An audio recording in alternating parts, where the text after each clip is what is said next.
speak on an issue I care deeply about. I am thankful to have the opportunity to speak on Bill C-45. This is a piece of legislation that is pertain to an issue very close to my heart. Today, I am going to speak to why C-45 cannot be passed. I want to provide some context. Marijuana is a dangerous drug. With all the pro-marijuana publicity lately, it can be hard for many Canadians to remember that marijuana is indeed a damaging and addictive drug. Further, it causes harmful effects on youth brain development, a greater indecency of psychosis and schizophrenia. Conservatives oppose this legislation on marijuana in Canada. Our opposition is based on the concern we heard from the scientists, doctors, and law enforcement officers. Those who say this government plan is being rushed through without proper planning or consideration for the negative consequences of such complicated legislation. Most concerning is that this bill does not keep marijuana out of the hands of children, nor does it eliminate organized crime or address issues with impaired driving. As a result, Canada will be in violation of the 3 international treaties if this bill passes. The 3 UN treaties to which Canada is a signatory are the 1961 Single Convention of Narcotics, Drugs, in 1971 Convention of Psychotropic Substances, in 1988 Convention Against Illicit Traffic and Narcotic Drugs and Psychotropic Substances. The legislation will be compromising Canada's integrity in the world stage. How can Canada hold other countries to account on their treaty obligations when Canada does not honor its own? Almost daily, I hear about another new report about the harmful effects of marijuana. Yet, this Liberal government refuses to consider the mounting evidence and the reckless pushing ahead with this legislation. The government claims they want to protect our youth, and this legislation will be regulating the industry and eliminating the black market. However, Bill C-45 will not accomplish even one of these goals. The Liberal government is not listening to the medical professionals. They are not listening to the police forces. They are not even listening to the concerned Canadian who believe this bill is fundamentally flawed and is being rushed through Parliament in order to meet an arbitrary, irresponsible deadline. For these reasons and many more, I am entirely opposed to this legislation. When it comes to our youth, I want to ensure that they are safe and able to have a better life and more opportunities than we did. Allowing easier access to drugs does not achieve that. Currently, the bill recommends the age 18 is the federal minimum. However, the provinces are being given the power to set a higher age. If we look at our southern neighbors, the United States, the state of Washington and Colorado have legalized marijuana at the age of 21 as a minimum. As of now, Ontario says they will set the minimum age of 19, Alberta at 21. This is not safe. A number of medical professionals have testified that brain continue to develop until the age of 25. According to the Canadian Medical Association, increased use of marijuana before the age of 25 increases one's risk of developing mental disorder such as schizophrenia, depression, and anxiety by up to 30% compared to those who have not used marijuana under the age of 25. Is this what we want for our children, Mr. Speaker?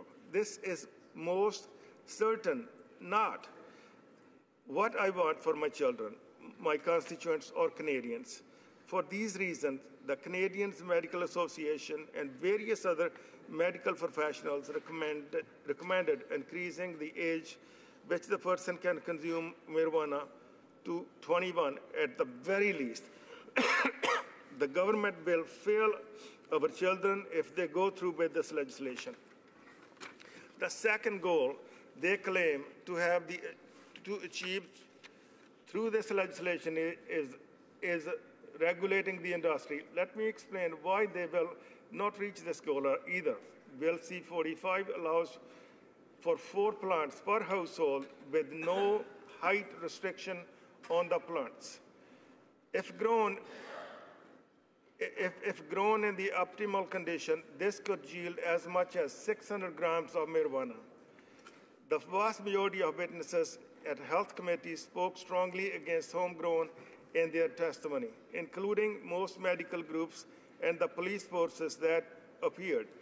Allowing homegrown will cause certainly not regulate the industry. Further, police have said before the health committee that because they cannot see inside the homes, they will be unable to enforce a 4-plant household quota.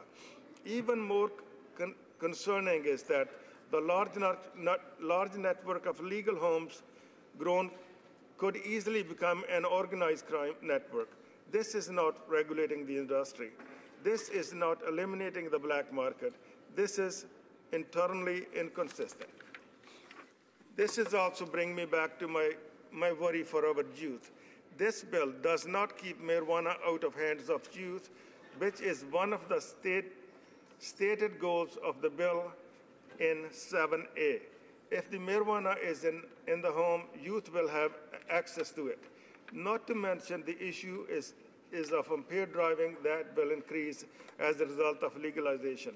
There is currently no instrument that can accurately measure one's level of marijuana impaired roadside.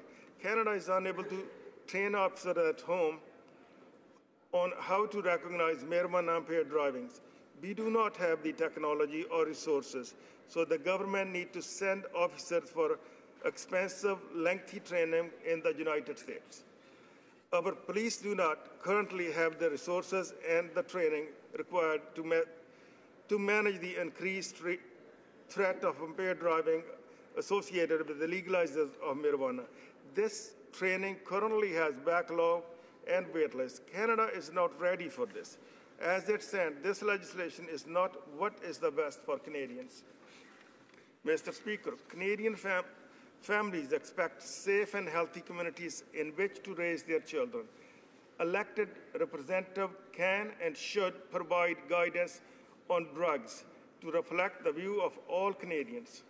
Let us all remember we are talking about health and safety of Canadians, and they deserve better. There are only 233 days to go until the arbitrary date of July 1st, 2018. Let's not rush through this legislation. We need to do what is right for Canadians. The provinces, municipalities, and police forces are not ready to implement this legislation. I cannot support Bill C-45. Thank you, Mr. Speaker.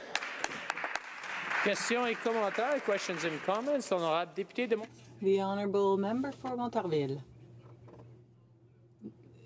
Thank you. I'd like to thank my colleague for his remarks. I think his concerns are justified. However, here's the problem that I'd like to submit to him.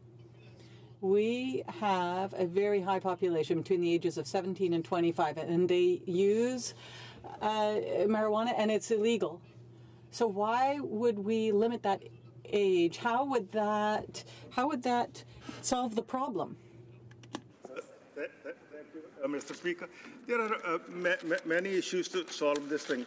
The honourable member for Scarborough Southwest, he was the police chief in Metro Police, and he probably jailed 200,000 people, 300,000 people. That was the honourable thing to make sure the youth, they understand this drug is bad. It's issue with their mental development and many other issues.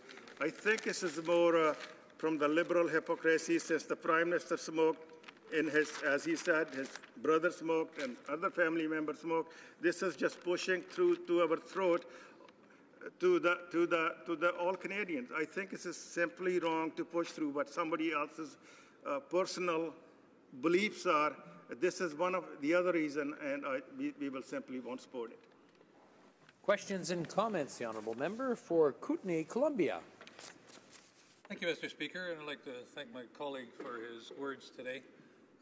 Last year I held a telephone town hall, and 3,300 of my constituents stayed on the phone for an hour to hear from a panel I put together with an addictions expert, a municipal official trying to deal with some of the challenges, and a retailer.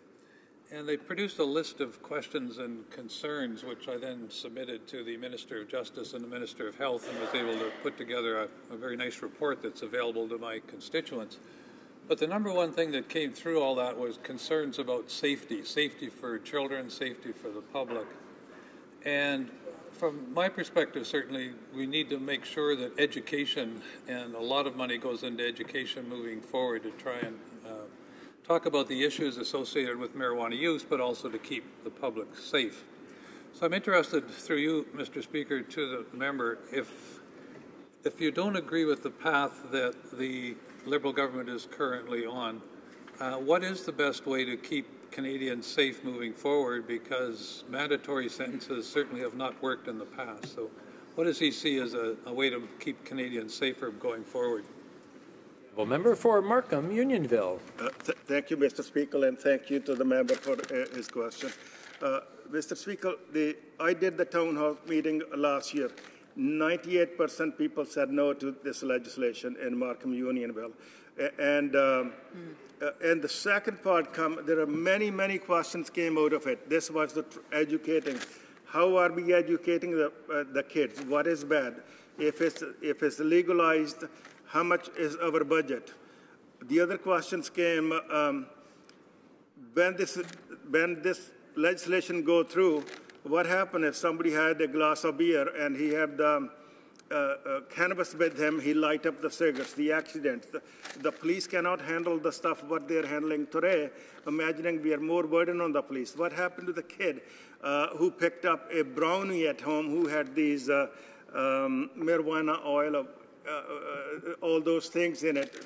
A dope kept coming to the school. What happened to the person who showed up to work with impaired driving or impaired stuff at work? The accident.